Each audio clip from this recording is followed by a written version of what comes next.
Hello all, welcome once again to the channel for another video talking about Asphalt. Today we have a very special guest here, a two-player platform, and one of the first YouTuber I met when I was still using TD to play and looking for references to improve my laps. It's a great pleasure to have you here. Welcome, Amag. I'm glad. Thank you for having me, Safia. Thank you for accepting my invitation. And without further delay, let's move on the first question. Right. Okay. Could you tell us a little about how your story in the Asphalt franchise began? Right. So I started back in 2018 and I started this game. My YouTube was always secondary for me. And I started off as a casual player. I used to play on touch drive. I was still figuring out like how I need to control my cars. And the way it went for me was basically I got good grades in my school and my mom was very happy with it. And I asked her if she could buy me a new phone. Because like I was really into racing games and I wanted a good gaming device. Uh, I had a very basic mobile phone. It wasn't even iOS or Android.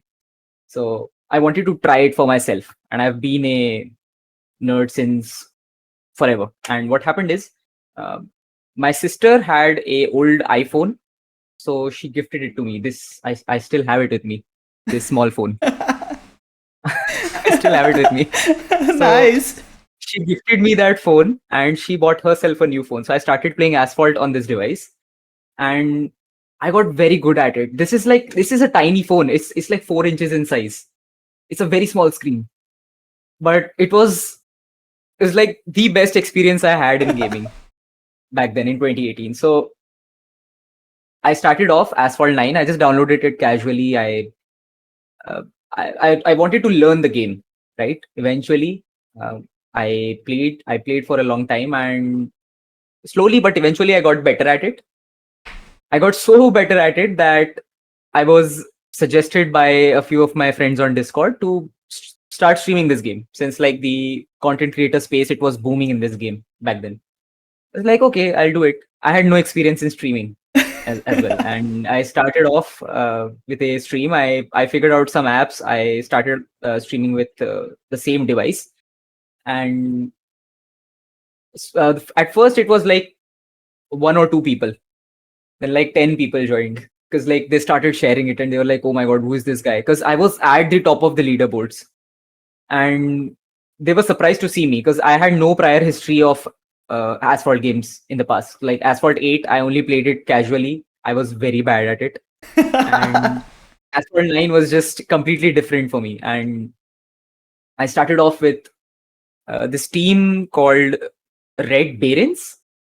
Started off with them and I played with them for a very long time. And that's how I just started to progress. So that's when I started my YouTube and I started posting content like random runs, you know, the runs that we see from Dark Hyper, for example, like event references, not Grand Prix references. Grand Prix wasn't a thing back then, but yeah, event references, multiplayer races, live streams. We used to do all of that on my streams. So slowly but eventually, we went from just a few subscribers, like 5, 6 subscribers, to 10. Then I was like, okay, people are subscribing, but like I only have 10 subscribers. That's nothing. It's just like my friends. And then it went to 100. And then I was like, okay, 100 subs, like less than a month. It took less than a month. Okay, that's maybe I should continue this as a hobby. And then it started booming. Like from 100, it was 500. Like within a blink of an eye, it was 500. And then it was 1,000. So yeah, that's how I started my journey for Asphalt and YouTube. Oh, nice. And how did you become part of RPM team and now on Windows have team? Right. So like you just said, on iOS, I'm in Team RPM, and on Windows, I'm in Team Rev. So these two are very legendary clubs in the Asphalt scene. These guys have been around since Asphalt 8 days. I've been in Pro Team. I've been in UERK. I started my journey with UERK. So me and Afiq, we used to be in UERK on iOS. Afiq used to play on iOS as well. And I learned a lot about this game from Afiq. But on like whenever I was free to watch some videos on YouTube, I would watch RPM Alex. And Alex was somebody who was a master at this game. Like right from the start, he was a master. So there were some players. Alex was the main guy, and I used to watch him, and I thought of going into RPM team when I started playing this game. I was like, okay, I'm good at it. Maybe I should join this team. But what happened is I made some friends and I was invited to UERK. And then from UERK, there was another good friend of mine, Pro Team Flash. So he invited me to join Pro Team. And that's when teams were getting recognition in the Asphalt franchise. So we were getting custom logos. So UERK got a custom logo. Pro Team, they also got a special logo. So it sets them apart from just generic clubs. Having a special logo for your team. And from Red Barons, my journey to UERK, it was I was in UERK for a few months. Then I went to Pro Team. That's where I spent the most of my Asphalt career so far. But then there were some things. Many of my friends, they stopped playing the game, and I was not getting the same type of energy in Pro Team anymore. So I decided to leave. I was like, okay, it's enough. I should move on to other teams, and I joined Phantom because I had teams in I had friends in other teams as well. So from Phantom, I was there for about a month or two, and then I was invited by Alex to join RPM. So this is in 2023. At the start of 2023. So I joined RPM and I was like, I just set my terms clear. I just play as a casual player. I don't want anything to do with management. I just want to enjoy the game now. And he was fine with it. So I joined RPM on iOS. And then a few months later, just as a fun experiment, I thought of starting a new progress on Windows. Because, yes, so I just wanted to try something new. And I was suggested by a few people to start playing on Windows as well. So I was like, okay, I'll try Windows. So I made a new profile. And this is a few months after I've joined RPM on iOS. So I thought to myself, okay, let's try Windows. Let's give it a go. And I had a remote. So I bought myself a new remote. And I started playing on Windows. I wanted to see how high I could progress with a new profile, like in modern Asphalt. So I joined Rev Team. At first, I was in a team called Hercules. Like it was a generic club, and I made some good friends there. They still know me, and they are my viewers. So like oftentimes the captain will join my streams and he'll drop a hi. So I was there in Hercules for a few months, and then I was invited in Rev Team. So I thought to myself, okay, like a big jump from a generic club all the way to the top of the mountain, basically. Best club in Windows. And I joined Rev Team. I was invited by Paused Rebel, and Paused is a very good friend of mine. So I joined Rev, and that's it. So I just joined because I was invited by a friend, and I've been in that team since. I enjoyed it. I enjoyed it a lot in Rev Team. It's one of the strongest teams on this game. Nice. Okay, changing the subject now, talking about tournaments. What is it like for you to participate in Asphalt tournaments?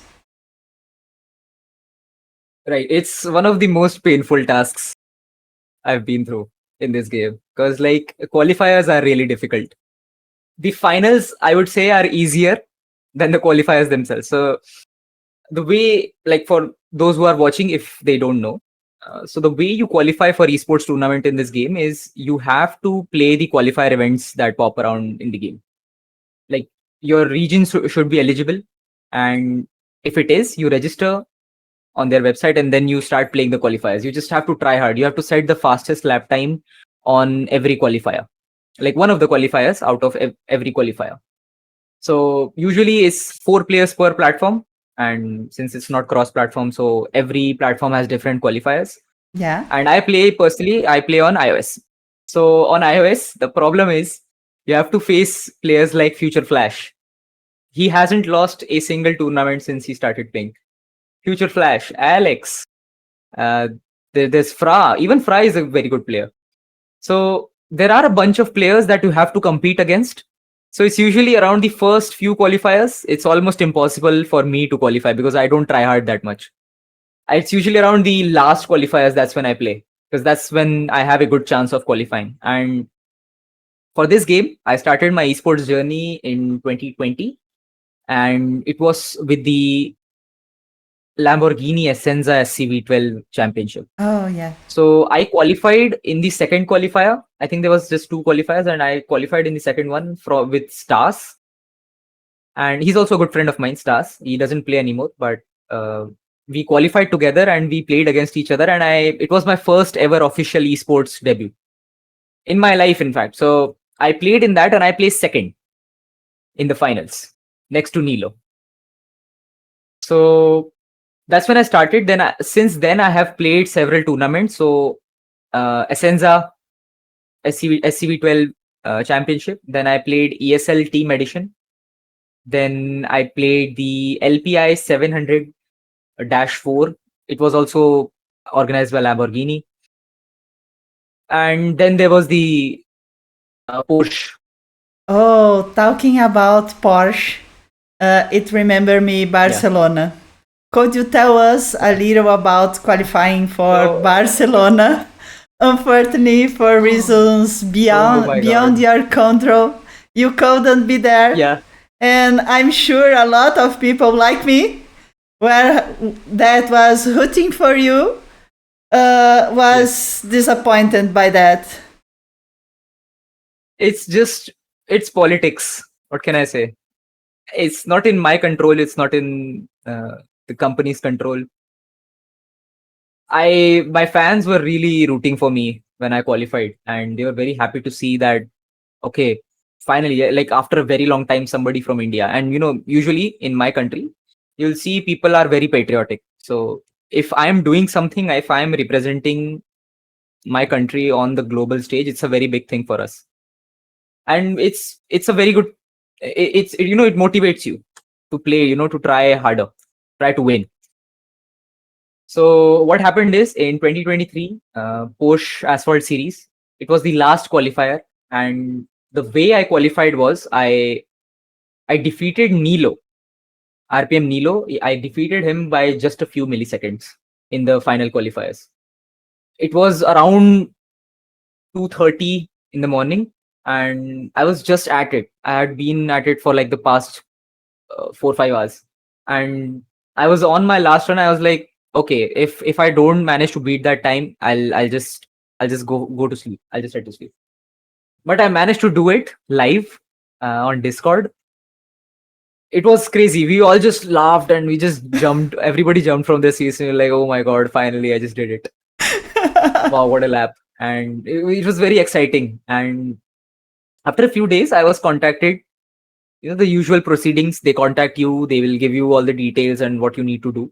And since this was an international event, so I needed to travel from here to Spain. And I applied for a visa. First thing I did was apply for a visa. And I applied for a tourist visa, like they advised me to do. But what happened is the agency that you have to deal with here in India. So there's just one agency that operates for Spain, between Spain and India. So it's called BLS. And what happened is I haven't heard very good reviews about that agency. So I paid 300 euros out of my own pocket to get my application submitted in that agency. And then, whole bureaucrats, they'll go through it and approve or deny your visa. So I was packed. I was ready. I was in contact with the company, and they were trying their best on their end. They were trying their best to contact the Spanish embassy and get my visa through, and just trying anything they possibly could. We even dropped a mail, etc. But nothing worked eventually.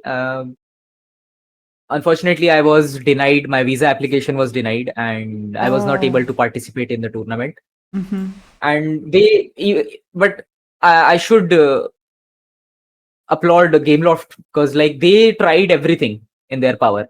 Plus the community managers, they also helped me a lot. My fans, they were very supporting of this, and there was a lot of outrage because I uploaded a video. I've unlisted that video now. It was a rant video. I was really upset, and it got a lot of views, and it sparked debate as to why esports tournament for these games are organized in such a rush. Because like I was not given enough time to apply and get my visa, because like my travel date, it was less than a month from the time I needed to get a visa. And Wow. visa is the process. You have to give it enough time, or maybe you also have to apply twice, once or twice, to have your application accepted. But I just had one shot, less than a month, did not work out. I did not get my visa.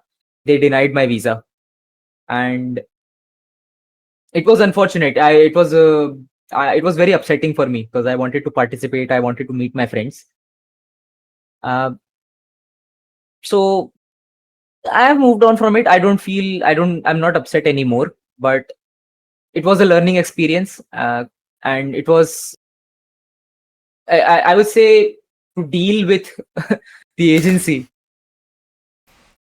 I would never advise anybody to deal with BLS again, because like they're just incompetent. They don't listen to you at all. They'll take your money and they won't listen to you.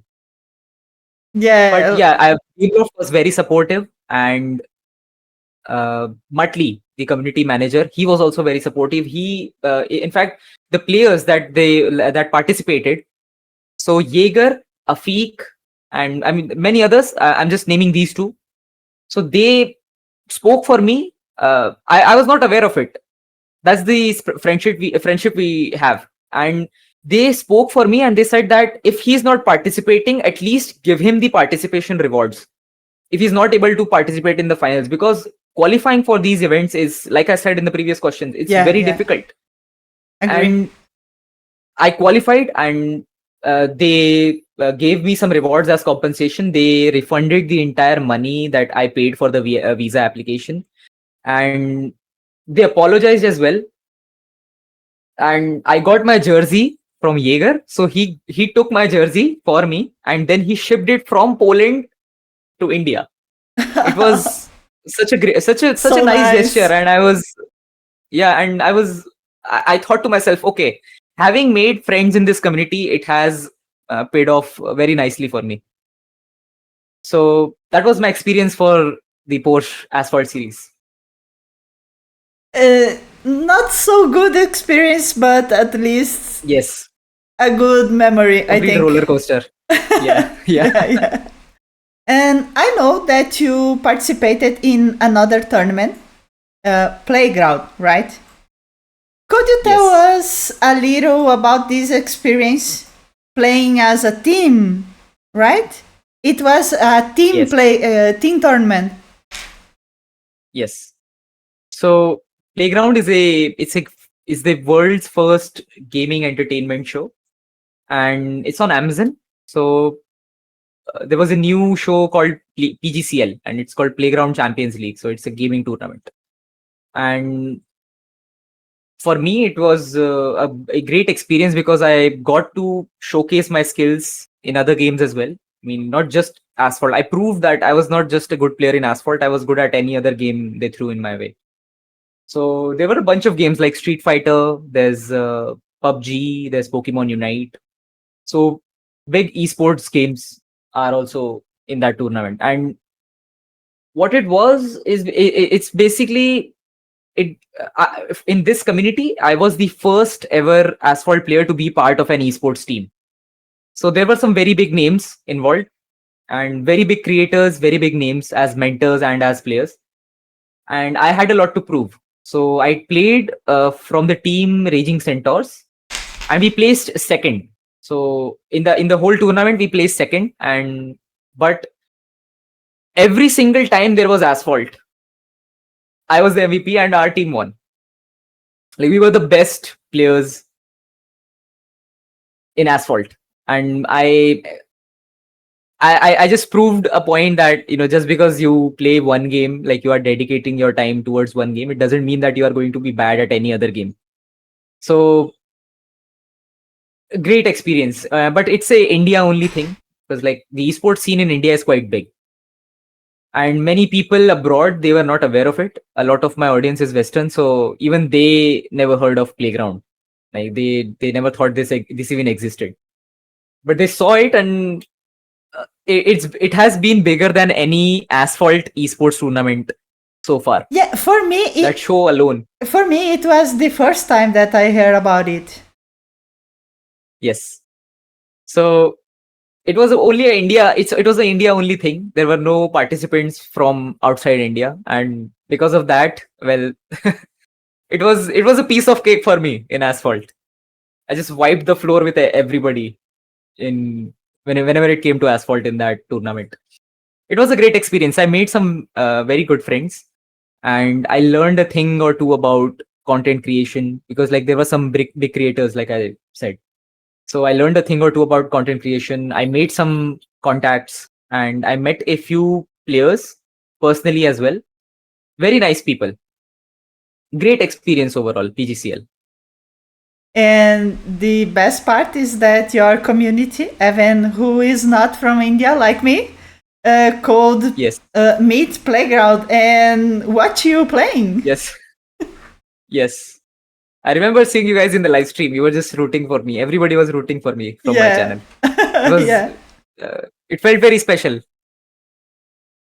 Okay, and now to finish our conversation, what you expect from the new upgrade and the opportunity to have crossplay and play with players from another platforms like Windows and Android too? I know that many people want to play with you guys. So what Yes. do you expect? I'm excited for it. Really, just the first time I saw Asphalt Unite was a thing, I was a bit worried. I thought, okay, maybe it's a new game. What if it's a new game and Asphalt 9, we all have to leave it behind. I have to start a new progress, and the same old problems that we had to face in Asphalt 9, we face in this new game. So which is a lack of crossplay. No. Lack of players. And then I got the info from, I'm in the creators program, so they gave us some insider info. And I was told by a special person in the creators program that crossplay is a thing. They are working on crossplay. And the second I heard it, I was so excited. I thought, finally, my lobbies will not be just 1 or 2 players. It will be finally like 8 players, and we will be able to race properly. And Asphalt Unite, it's a complete game overall. The way I see it, it's a game overall. It's an upgrade, but to me, it's an overall, because Asphalt 9 is a 6-year-old game at this point. And it looks dated. There are a lot of problems with it. And from whatever details that I've got about Asphalt Unite so far, it seems really promising. Of course, the crossplay, that's the main seller of the Asphalt Unite upgrade. But there are bunch of other things as well that they are introducing, and the visuals, some physics improvements, game engine improvements. So I expect Asphalt 9 as a racing game. It will evolve when Asphalt Unite drops in July. I'm really looking forward to it. I'm really excited for it. There's a lot of hype surrounding it, and I personally am also very hyped. So finally we can race with each other. So me versus Safia, right? Me versus Safia. Me versus all my other viewers on Android, on Windows, all on the same in the same race, just going against each other head to head. That's what I want. Initial Asphalt days, that's the type of experience. Now finally Asphalt Unite will be able to do it. It will be crazy. It will be crazy, yes. Oh, Mark, thank you for let me talk with you to do this interview. It was a pleasure to talk with you like that. You was the first person from community that I thought I need to talk with him So thank you for this interview. It was a pleasure to have you here. It was a pleasure for me as well. Thank you for having me. Guys, thank you for watching this video. See you next time.